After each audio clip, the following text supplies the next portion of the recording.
दरम्यान मी विनोद तळेकर, करेक्ट कार्यक्रममध्ये आपलं स्वागत आहे। सध्या मुंबईसह राज्यभरातल्या कबूतरखान्याचा विषय गाजतोय। नागरिकांच्या जीवावर उठलेली कबूतर आणि या कबुतरांचे थवे जिथे विसावतात ते कबूतरखाने हटवावेत, माणसांच्या राहण्याच्या ठिकाणापासून दूर न्यावेत, या सरकार आणि महानगरपालिकेच्या निर्णयाला जैन समाजानं विरोध केलाय। बरं, निर्णयाला विरोध असणं किंवा त्याचा विधायक मार्गाने निषेध करणं किंवा त्या विरोधात आंदोलन करणं याला कुणाचाही आक्षेप असण्याचं कारण नाही, पण जर सरकारच्या या निर्णयावर उच्च न्यायालय किंवा सर्वोच्च न्यायालयानं सारासार विचारांती शिक्कामोर्तब केलेलं असेल आणि त्यानंतरही विरोध करणं, शिवाय हा विरोध आक्रमकपणे करणं, प्रसंगी शस्त्र हातात घ्यावं लागलं तरी मागे हटणार नाही अशी भाषा करणं आणि विरोध करणं हे कायद्याचं आणि न्यायालयाच्या आदेशाचं उल्लंघन तर आहेच, पण ही कृती चिथावणीखोर सुद्धा आहे।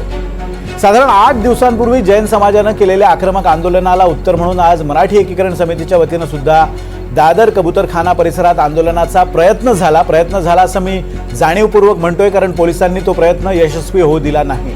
पोलिसांनी तो प्रयत्न हाणून पाडला। त्यामुळे जैनांच्या आंदोलनाच्या वेळी बघ्याची भूमिका घेणारे पोलीस आज मराठी एकीकरण समितीच्या आंदोलनाच्या वेळी मात्र ॲक्शन मोडवर आले होते, यावरून सुद्धा आता टीका होते।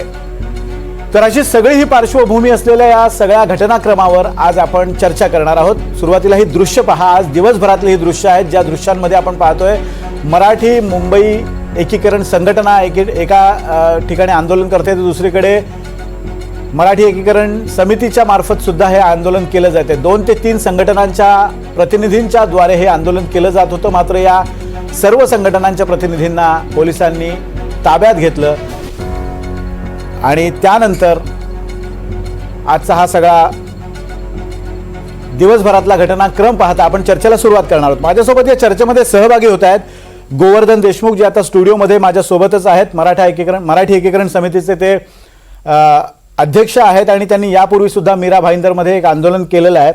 त्याचबरोबर देवेंद्र ब्रह्मचारी, महाविरायतन फाउंडेशन याचं ते प्रतिनिधित्व करतायत। आपलं स्वागत आहे देवेंद्र ब्रह्मचारीजी। आणि डॉक्टर कल्याण गंगवाल हे सुद्धा या चर्चेमध्ये सहभागी होत आहेत। या प्रश्नावर डॉक्टर कल्याण गंगवाल यांची स्वतःची एक भूमिका आहे, ती भूमिका आपण जाणून घेण्याचा प्रयत्न करणार आहोत। एक न्यूट्रल व्हॉइस म्हणून आपण त्यांना या चर्चेमध्ये सहभागी करून घेणार आहोत। मी सुरुवात करतोय गोवर्धन देशमुख तुमच्यापासून। आज दिवसभरात तुम्ही जे आंदोलन केलं आणि आज आंदोलनाची घोषणा खरं तर तुम्ही 2-3 दिवस अगोदरपासून केली होती, तुम्हाला नोटिसेस आल्या होत्या। तुम्हाला आज जो न्याय मिळाला किंवा तुमच्या बरोबर पोलिसांनी जी वर्तणूक केली ती वर्तणूक तुम्हाला अपेक्षित होती का? नाही, अजिबात नाही। कारण मुंबई पोलिसांकडून आमच्यावरती दडपशाही वापरली गेली आणि आज आम्ही कायदा सुव्यवस्थेचा प्रश्न अजिबात निर्माण करणार नव्हतो। उलट कायदा सुव्यवस्थेचा परिस्थिती निर्माण होऊ नये आणि कोणी शस्त्राची भाषा करू नये आणि पोलीस माता भगिनीवरती, पोलीस बांधवावरती जो त्या ठिकाणी धक्काबुक्की झाली, सार्वजनिक मालमत्तेची तोडफोड केली, या विरोधात आम्ही शासनाला जाब विचारायला एक निवेदन घेऊन गेलो होतो। परंतु 6 ऑगस्ट रोजी झालेल्या आंदोलनाला एक वेगळा त्या ठिकाणी हे करायचं, न्याय द्यायचा आणि आमच्या मात्र आंदोलनात दडपण्याचा प्रयत्न केला गेला। या आधी देखील आम्हाला असा अनुभव आला की दरवेळेस मराठी स्थानिक माणूस एखाद्या विषयावर ते गंभीररित्या बोलतोय आणि आपला आवाज मांडतोय, तर त्यावेळेस आम्हाला दाबलं जातं आणि हे का होतंय असा वारंवार प्रश्न आम्हाला पडतोय। मुळात या कबूतरखान्याचा प्रश्न हा न्यायालयात होता, पालिकेने कारवाई केली होती, न्यायालयाने आदेश दिले होते, तो निर्णय दिला होता। मग न्यायालयाच्या नियमाला आम्ही मानतच नाही, आम्ही शस्त्र काढू, मोर्चा काढू अशी जी भाषा केली जाते, कायदा सुव्यवस्थेचा मोडण्याचा प्रकार या ठिकाणी केला जातो, रस्ते अडवले जात आहेत म्हणजे, आणि तो राडा तुम्ही जर सगळ्या माध्यमांनी दाखवला होता, तो राडा अक्षरशः म्हणजे नागरिकांना वेठीस धरणारा राडा होता। मग पोलीस बघायची भूमिका घेत होते। मग आज काय झालं, पोलिसांना एवढा त्यांच्यामध्ये एवढी ताकद कुठून आली, एवढी ऊर्जा कुठून आली जी की मराठी माणसाला फक्त ते दाबू शकतात? त्यांनी आज अक्षरशः मला देखील जखमी केलं आणि आम्हाला त्या आंदोलनापर्यंत पोहोचूच दिलं नाही। आम्हाला गाड्यामध्ये टाकलं, अक्षरशः डांबलं, उचललं, फेकलं आणि माझा हात देखील आज त्यांनी जखमी केलेला आहे। माझं गृहमंत्र्याला आव्हान आहे की अशा भूमिका या राज्यामध्ये व्हायला नको, सगळ्यांना तुम्ही समान वागणूक द्यावे, समान न्याय द्यावा अशी मागणी मराठी एकीकरण समितीची आहे। गोवर्धन देशमुखजी, माझा दुसरा प्रश्न तुमच्यासाठी असा आहे की तुम्हाला 2 ते 3 दिवसांपूर्वी तुम्ही ज्या वेळेला आंदोलनाची घोषणा केली त्या वेळेला पोलिसांनी तुम्हाला नोटिसेस बजावल्या। यापूर्वी मीरा भाईंदरमध्ये सुद्धा तुम्ही जे आंदोलन केलं होतं परप्रांतीय व्यापाऱ्यांच्या विरोधात, त्यावेळेला तुम्हाला राजकीय पाठिंबा मिळाला होता, ती गोष्ट दुसरी आहे। मात्र यावेळेला तुम्ही आंदोलनाची घोषणा जेव्हा केली त्यावेळेला तुम्हाला पोलिसांचा काय अनुभव आला? नाही, अत्यंत वाईट अनुभव आला आम्हाला। असं वाटलं की आम्ही स्वातंत्र्य देशामध्येच राहत नाही, आम्ही पारतंत्र्यामध्ये राहतोय। आणि या राज्यामध्ये नक्की आणीबाणीचा प्रश्न आणला जातोय का? मराठी मोर्चा ज्यावेळेस आम्ही काढला त्याआधी मारवाडी समाजांचा मोर्चा झाला, गुजराती समाजाचा मोर्चा झाला, मराठीच्या विरोधात घोषणा दिल्या गेल्या, परंतु त्यावेळेस देखील पोलिसांनी कोणतीही कारवाई केली नव्हती. आज काय झालंय? आज पुन्हा एकदा मराठी माणसावरच कारवाईचा बडगा पोलिसांनी उचलला होता, परंतु आम्ही त्या ठिकाणी एक आरोग्याच्या प्रश्नावर भूमिका मांडायला गेलो होतो. हा कुठलाही वैयक्तिक वाद नव्हता, जैन वर्सेस मराठी असा कुठलाही वाद नव्हता, हा भाषेचा वाद नव्हता, हा प्रांताचा वाद नव्हता, हा आमचा वेगळा कुठलाच मुद्दा नव्हता. हा एकच मुद्दा होता, जो न्यायालयाने निर्णय दिला तो अबाधित राहायला पाहिजे, कोणीही कायदा सुव्यवस्था मोडण्याची भाषा केली नाही पाहिजे, यासाठी आम्ही त्या ठिकाणी जमलो होतो. तरी देखील पोलिसांनी आम्हाला दडपशाही वापरली गेली आणि उचलून आपटून त्या ठिकाणी पोलिसांमध्ये डांबलं गेलं. अगदी. डॉक्टर कल्याण गंगवाल, मी तुमच्याकडे येतो. खरं तर या चर्चेमध्ये देवेंद्र ब्रह्मचारी महाविरायतन फाउंडेशनचे आपल्यासोबत सहभागी होणार आहेत, ते आता आपल्यासोबत जोडले जात आहेत. मात्र त्यापूर्वी मला तुम्हाला एक न्यूट्रल व्हॉइस म्हणून हे विचारायचं आहे की ज्या पद्धतीनं हा निर्णय रेटला जातोय एका विशिष्ट समाजाकडून, आपण म्हणूया जैन समाजाकडून, हा निर्णय म्हणजे कोर्टाचं म्हणणं मानायचं नाही, कोर्टाने दिलेल्या निर्देशांचं पालन करायचं नाही. म्हणजे आता काल असं झालं की कोर्टाने निर्देश दिले आणि त्यानंतर सुद्धा अजूनही त्या ठिकाणी सार्वजनिक स्तरावर कबुतरांना खाद्य घातलं जातं. एक डॉक्टर म्हणून एक वेगळा तुमचा या विषयावर स्टँड आहे. तुमचं या सगळ्या प्रकरणात काय मत आहे? कबुतरखाने बंद झाले पाहिजेत की नाही? नमस्कार, मी डॉक्टर कल्याण गंगवाल. गेले 50 वर्ष इथे KM हॉस्पिटल आणि पुणे हॉस्पिटलमध्ये कन्सल्टंट फिजिशियन म्हणून मी काम करतोय. मी जन्मानं जैन आहे, पण या विषयावर माझा बोलताना हा भूमिका ही डॉक्टरांची आहे. आणि डॉक्टर या नात्याने मी सांगू इच्छितो की कबुतर ही आरोग्याला घातक आहेत. गेल्या अनेक वर्षाच्या अनुभवातून आम्हाला हे सिद्ध झालंय की होणारे अलर्जीचे प्रकार, कातडीचे प्रकार, दमा आणि इंटरस्टिशियल लंग डिझीज याला ही कबुतर कारणीभूत आहेत. आणि म्हणूनच सामान्य ठिकाणी जे गर्दी आहे, मोठमोठी चौक आहेत, अशा ठिकाणी कबुतरखाने नसावेत असं माझं डॉक्टर या नात्याने म्हणणं आहे. कारण शेवटी आरोग्य हा महत्वाचा मुद्दा आहे आणि याच्याबद्दल माहिती सुप्रीम कोर्टाला देखील वारंवार दिलेली आहे, हायकोर्टाला देखील दिलेली आहे. हा भावनेचा मुद्दा करून उपयोगाचा नाही. मी कट्टर जैन आहे, जैनत्वाचं पालन करतो आणि जैनांच्या जैन जीवनशैली मी जपतो. गेले 50 वर्ष मी कबुतरांसाठी, प्राण्यांसाठी, शाकाहाराच्या प्रचारासाठी जगात फिरत असतो. आणि म्हणूनच या मुद्द्यावर बोलताना मला म्हणावं लागतं की हा भावना विवश होऊन करण्याचा मुद्दा नाहीये. आपण जैन समाजातल्या सगळ्या लोकांनी देखील एका विज्ञानाच्या दृष्टिकोनातून आपण विचार केला पाहिजे. कबुतरांना अन्न दिलं नाही तर म्हणजे ते मरतील, हा समज देखील पूर्णपणे चुकीचा आहे. प्रत्येक पक्षी, प्रत्येक प्राणी निसर्गातला आपलं अन्न शोधत असतो, आपलं पाणी शोधत असतो आणि तो जगत असतो. उलट या कबुतरांना आपण जे खाद्य देतो त्या खाद्यामुळे त्यांची निर्मिती मोठ्या प्रमाणात होते आणि ही ती निर्मिती दाट लोकवस्ती असलेल्या भागात जर झाली ते आणि मानवी आरोग्याला मोठा धोका निर्माण होऊ शकतो. आणि आज मी सांगू इच्छितो की गेल्या संबंध वर्षामध्ये जवळजवळ कबुतरामुळे झालेल्या रोगांमुळे मृत्यूची संख्या जवळजवळ 60,000 लोकांची आहे. यांना काही लोकांना न्यूमोनिया झालाय, काही लोकांना या कबुतरांमुळे अलर्जीचे अस्थमॅटिक अटॅक येत आहेत, काही लोकांना इंटरस्टिशियल लंग डिझीज झालाय. आणि इंटरस्टिशियल लंग डिझीज हा इतका भयानक प्रकार आहे की एकदा हा झाला की त्याला संपूर्ण जगात कम्प्लीट ट्रीटमेंट नाही. पेशंट खितपत राहतो, शेवटी ऑक्सिजनची गरज लागते, तो ऑक्सिजनशिवाय जगू शकत नाही. आणि अशा अवस्थेत तसे रोगी निर्माण होणं. आणि काही जैन समाजातले मला 4-5 लोक माहिती आहेत की ज्यांना स्वतःना हा रोग इंटरस्टिशियल लंग डिझीज झालेला आहे. आणि म्हणून मला म्हणायचं आहे की हा विषय भावनेचा नाही, धर्माचा नाही. आपल्याला जीवदया करायची आहे, आपण जरूर करा. मी देखील संक्रांतीच्या काळामध्ये एक अँब्युलन्स महिनाभर ठेवतो आणि पतंगाच्या मांजामुळे जखमी झालेल्या प्राण्यांना फुकट ट्रीटमेंट महिनाभर मी देत असतो. माझी अँब्युलन्स फिरत असते, वेटरनरी डॉक्टर फिरत असतात, कार्यकर्ते फिरत असतात. आम्ही जीवदया, प्राणी रक्षा, अहिंसा याला जीवनात सगळ्यात महत्वाचं महत्व देतो, यात कवडीची शंका नाही. पण हा भावनेचा मुद्दा नाही आणि धर्माचा मुद्दा नाही. डॉक्टर गंगवाल, तुमची आम्ही जर अन्न दिलं नाही, हा बोला बोला बोला कबुतर मरतील हा देखील चुकीचा समज आहे. ते मरणार नाहीत.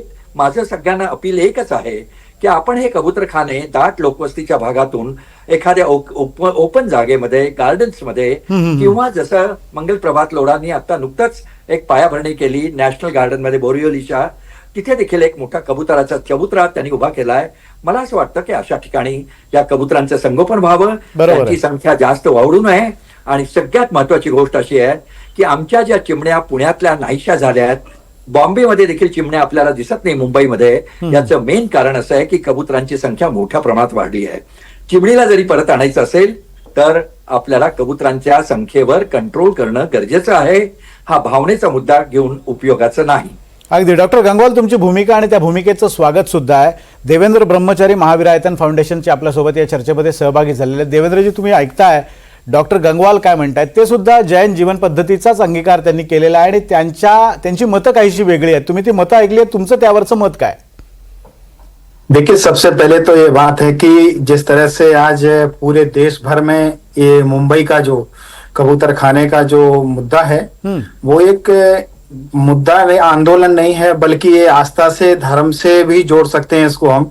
लेकिन सही बात, जैसे डॉक्टर साहब ने अभी कहा कि इससे कई प्रकार के बहुत सारे रोग और बहुत सारी बीमारियां हैं जो लोगों को संक्रमण हो रही हैं, वो भी हमें देखना चाहिए. जिस तरह से एक विज्ञान है और एक आस्था है, दोनों ही विषय अलग अलग है हमारे लिए, है ना. लेकिन अगर हमें दोनों का ही सम्मान करना है, हमारे लिए दोनों का ही, जिस तरह से माननीय उच्च न्यायालय का जो आदेश आया है और जिस तरह से पूरी जैन समाज में जिस तरह से भावनाएं आहत है कि ये, क्योंकि जिस तरह से पूरा संत समाज मुंबई का देखेंगे, हजारों साधु संत अपने जहां जहां पूरे भारत में अपने वर्षावास चल रहा है, चौमासा चल रहा है, सभी लोग कर रहे हैं.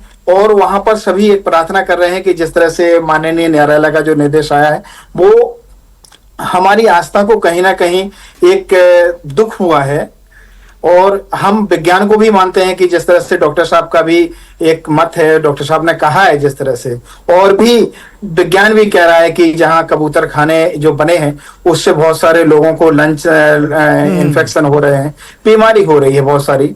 तो हमें उसका भी ध्यान रखना है. तो मेरा यही सरकार से, माननीय न्यायालय से यही एक गुजारिश है, एक साधक होने के नाते, एक समाज का एक छोटा सा साधक होने के नाते मैं यही निवेदन और गुजारिश करता हूं कि इसको एक, हमें किसी की आस्था को भी नहीं बिगड़े और किसी का स्वास्थ्य भी ना बिगड़े, एक बीच का रास्ता कैसे निकल सके, उस रास्ते को निकालने का हम सबको प्रयास करना चाहिए. और एक बीएमसी के द्वारा या जो भी एक संयुक्त कमेटी बने, एक जो जैन समाज के जो हमारी सेवा भाव संस्थाएं, देवेंद्र ब्रह्मचारी जी, मगर आपको ये सब बातें अगर समझ रही है, आप ये बातें समझ रहे हैं और आप इस बात का ये भी जिक्र कर रहे हैं कि इस बात पर अमल होना जरूरी है, तो फिर ये सब होते हुए इसका विरोध क्यों किया जा रहा है? विरोध इसीलिए किया जा रहा है क्योंकि इसको अभी तक मान्य नहीं हो पा रहा है. जो मैं बात कह रहा हूं अभी आपसे, हाँ. वो इसीलिए नहीं हो पा रहा है कि हमारा यही है कि इसकी संयुक्त कमेटी बनाए, इसका रास्ता निकाले. रास्ता नहीं निकाल रहे, रास्ता निकालेंगे तो सही ढंग से हम इसका समापन भी करने के लिए हम नहीं. मगर देवेंद्र ब्रह्मचारी जी, ये रास्ता निकालने के लिए एक कमेटी बनी हुई है जो 4 हफ्ते में अपना डिसीजन देगी, उसके ऊपर अमल करेगी सरकार, उसके बाद कुछ नियम बनेंगे, उसके बाद कुछ निर्णय होगा. तो बावजूद इसके वो कमेटी का वो जो रिपोर्ट है वो आने से पहले ही आप अगर वो कबूतर खाना हटाने का आंदोलन शुरू करते तो ये कितना जायज है? देखिए, कुछ लोग भावनात्मक रूप से बहुत ज्यादा जुड़े होते हैं, आप भी समझते हैं. भारतीय संस्कृति में, भारतीय संस्कृति का जो धर्म है, कल्चर है, इसमें सिर्फ ऊपर से नहीं दिखता है बल्कि हृदय में भी दिखता है, भावों में भी दिखता है. और इसी का परिणाम है कि लोग बहुत ही ज्यादा भावुक हैं, उत्सुक हैं, क्योंकि वो परंपरा जो रही है दाने डालने की, जो कबूतरों की सेवा करने की जो परंपरा रही है, वो पुण्य बन गई है. पुण्य मतलब एक उनकी आस्था और विश्वास बन गया है कि अगर हम भली से हम भोजन करेंगे, नहीं करेंगे चल जाएगा, लेकिन पक्षियों को, कबूतरों के लिए उनके पक्षियों के लिए दाना डालना हमारे लिए सबसे बड़ी प्रायोरिटी है. और ये बन गई. अब वो लोग जो हैं, जो इस तरह की दिनचर्या बन गई थी, अब उस पर कोई इस तरह का निर्णय आएगा तो स्वाभाविक है कि वो उनकी भावनाएं विचलित होंगी, उनकी भावनाएं बहुत आक्रोशित होंगी. और संत समाज हो वो समझाने का और सभी को, एक दूसरों को इस बात को समझाना है, इसका रास्ता निकालना है. हमें इस पे विचार करना है। और यह हमें यही बात करना है, दोबारा मैं रिपीट करता हूं कि इसको रास्ता कैसे निकले, हम सबको बैठ के इस पे, क्योंकि ये किसी की स्वार्थ का कार्य नहीं है, ये अबोध पशुओं का कार्य है, अबोध जो पक्षी हैं उनका कार्य है। आपकी बात इससे सही है देवेंद्र ब्रह्मचारी जी, मगर आप अभी बात कर रहे हैं कि संतों को यह समझाना चाहिए लोगों को कि इस तरह से आंदोलन आक्रामक स्वरूप से ना करें, मगर आपके संत ही इस तरह की भाषा कर रहे हैं की शस्त्र निकालेंगे हम. त्यांचं असं म्हणणं होतं की आम्ही शांततेच्या मार्गाने आंदोलन करू, पण जर वेळ पडली तर शस्त्र सुद्धा काढू. हे जर संतच म्हणत असतील तर मग त्यांच्या फॉलोअर्सनी काय त्याच्यापासून धडा घ्यायचा? ना ना ना, ऐसा संतों की भाषा ये नहीं हो सकती है। जिन संत ने कहा है उनका व्यक्तिगत मत हो सकता है, पर ये संत समाज का मत नहीं हो सकता है। उनका व्यक्तिगत विचारधारा होगी, व्यक्तिगत हो सकता है। 2 दिन पहले जैन मुनि नीलेश चंद्र जो दादर के कबूतर खाना के देरासर में बैठते हैं, उन्हीं का ये विधान है। ठीक है, मैंने वही कहा कि व्यक्तिगत हो सकता है, पर एक संत समाज जो, क्योंकि इसके अलावा भी बहुत संत, बड़ा संत समाज जैन समाज का ही, बल्कि इसमें हिंदू समाज भी है, जैन समाज भी है, और जो भी जीव प्रेमी है, करुणा प्रेमी है, अहिंसा को मानने वाले लोग हैं, वो किसी धर्म के लिए नहीं बल्कि इंसानियत और मानवता के लिए इस तरह की बात, इस तरह का समर्थन दे रहे हैं। और जो इस तरह की बात कर रहे हैं, चाहे वो जिनका आपने नाम लिया है वो हो या कोई भी संत हो, पर किसी को भी इस तरह का जनता को या इस तरह की भूमिका लेने की कोई भी जरूरत नहीं है, ये आपका कहना है। मैं आपके पास और एक सवाल के लिए आऊंगा, मगर अभी डॉक्टर गंगवाल को कुछ कहना है. गंगवाल जी, आपण या सगळ्या मुद्द्यावर एक म्हणजे त्यांचं असं म्हणणं आहे की आमचं हे पुण्य आहे आणि हे पुण्य कमावण्याच्या नादात जर काही जीव जात असतील तर त्याचा विचार करण्याची गरज वाटत नाही? नाही, पहिली गोष्ट अशी आहे की आपण कबुतरांना अन्न दिलं नाही तर ते लगेच मरणार आहेत, हा चुकीचा समज आहे, अत्यंत चुकीचा समज आहे. ते आपला पर्यायी मार्ग निश्चित शोधतील. और देखिए, ये कबूतर को खाना देना, दाने देना, ये परंपरा है, जैन धर्म की है. हम मूक प्राणियों की आवाज बनना चाहते हैं, उनके लिए कुछ ना कुछ करना चाहते हैं. आपको मालूम होगा कि जल्द ही जल्द मैं पूना के अंदर पंछियों के लिए एक हॉस्पिटल बनाना चाहता हूं, और उसकी शुरुआत भी हमने कर ली है. इसका मतलब ऐसा है, हमें जीव दया, प्राणी रक्षा के लिए सब कुछ करना है, ये हमारा धर्म है. मगर उसके साथ साथ कोई साधु ने आके कहना कि हम ये काम के लिए शस्त्र उठाएंगे, ये गलत है. उनके साधुत्व को बहुत बड़ा दोष लगने वाला है. ये बात मैं डॉक्टर के नाते नहीं कहता हूं, मैं जैन धर्म का गाढ़ा अभ्यासक हूं, मैं जैन धर्म का कठोर पालन करता हूं. मैं आजन में चौयर रखता हूं, मैं रात को शाम को पानी तक नहीं लेता, बाद में एक ही बार भोजन करता हूं. और ये सब पालन करना, जब जैन धर्म की नींव जो है वो अहिंसा की है, मगर उसका पालन करते वक्त ऐसी भाषा करना ये गलत है, ऐसा मैं स्पष्ट ढंग से कहता हूं. हमें कभी शस्त्र लेने की जरूरत हाथ में नहीं है, ना हमें करना चाहिए. दूसरी बात ऐसी है कि प्राणियों की रक्षा करने के हजारों मार्ग है, जीवदया एक्सप्रेस करने के हजारों मार्ग है. हम अपने पंछियों के लिए मुंबई में भी एक बहुत बड़ा हॉस्पिटल बना लो, जहां जख्मी प्राणियों का इलाज हो सके, पंछियों का इलाज हो सके. हम सब करेंगे. संक्रांति के वक्त तो हम करते ही है, हजारों कबूतर को हम जीवन दान देते हैं, उनकी जख्मी ट्रीटमेंट करते हैं. मगर एक बहुत जगह क्राउडेड प्लेस में ऐसे कबूतर खाने रहना, ये सेहत के लिए खतरनाक है, ट्रांसपोर्ट के लिए खतरनाक है. एक्सीडेंट्स हो जाते हैं, और घर में जब ये डंक जाती है, कबूतरों की डंक जाती है, तो छोटे बच्चों को अस्थमा होने का जो इंसिडेंस है वो दिन ब दिन बढ़ रहा है, बढ़ रहा है. इसीलिए पूना में भी कई सोसाइटी ने अपने जो कबूतर खाने थे वो सोसाइटी के अंदर उन्होंने बंद कर दिए हैं, क्योंकि उनके बच्चों को स्किन की बीमारियां हो रही है, दमा हो रहा है, और पीजन निमोनिया बोल के एक निमोनिया होता है बर्ड्स का, वो भी हो रहा है. डॉक्टर कल्याण गंगवाल, बातें हमें ध्यान रखनी चाहिए. हो, कल्याण गंगवाल जी, मला तुम्हाला हे विचारायचं आहे की ज्या पद्धतीनं जैन मुनी निलेश चंद्र यांनी भूमिका मांडलेली आहे, जैन समाजाची एक अशी काहीतरी धार्मिक बॉडी असेल की ज्याच्यावर काही प्रतिनिधी असतील, अशा स्वरूपाचं वक्तव्य करून, चिथावणीखोर वक्तव्य करून विशिष्ट समाजाला भडकवण्याचा जर प्रयत्न होत असेल, आणि तोही जैन समाजात, तर त्याला समज देण्यासाठी काही व्यवस्था, धार्मिक व्यवस्था आहे की नाही? इवन जैन समाज के अंदर जब गुरु कोई बात करता है तो उसका गुरु होता है, उसका आचार्य होता है, और वो आचार्य को ये अधिकार है कि वो अपने शिष्य की भाषा पे कंट्रोल करे। भाषा समिति जैन धर्म में बहुत बड़ी मानी गई है, और गलत बात करना भी एक कर्म बंध माना गया है। और साधु के लिए जिसको मूल गुण का जो पालन करना चाहिए, या मूल गुण का पालन वो ऐसी भाषा करे तो नहीं हो सकता, इसीलिए उनको भी दोष लगना जरूरी है। उन्होंने आत्मचिंतन करना चाहिए और अपने गुरु के पास जाकर माफी मांगनी चाहिए कि ऐसा विधान मैंने किया है, वो गलत था, धर्म के विरोध में था, और जैन धर्म ऐसी भाषा करने का कि कतई परमिशन नहीं देता है। देवेंद्र ब्रह्मचारी जी, आपने ये सब बातें सुनी, मुझे आपसे पूछना है कि जिस तरह से जैन मुनि नीलेश चंद्र ने विधान किया था या वक्तव्य किया था, ये उनका पहला विधान नहीं था या पहला वक्तव्य नहीं था। इससे पहले भी मीरा भाईंदर में एक पॉलिटिकल रैली में भी उन्होंने इस तरह के भड़काऊ बयान दिए थे, और उसकी वजह से उनके ऊपर कार्रवाई अभी तक हुई नहीं है। क्या इस तरह के संतों को, इस तरह के साधुओं को कुछ समझ देने की जरूरत आपको लगती नहीं? देखिए, मैं बहुत छोटा हूं इन चीजों के लिए, और वो बहुत बड़े संत हैं, बहुत अच्छा काम करते हैं। मेरी भी उनसे व्यक्तिगत 1-2 बार मुलाकात हुई है, और बहुत अच्छा काम करते हैं, ऐसा नहीं है, बहुत अच्छा कार्य करते हैं वो।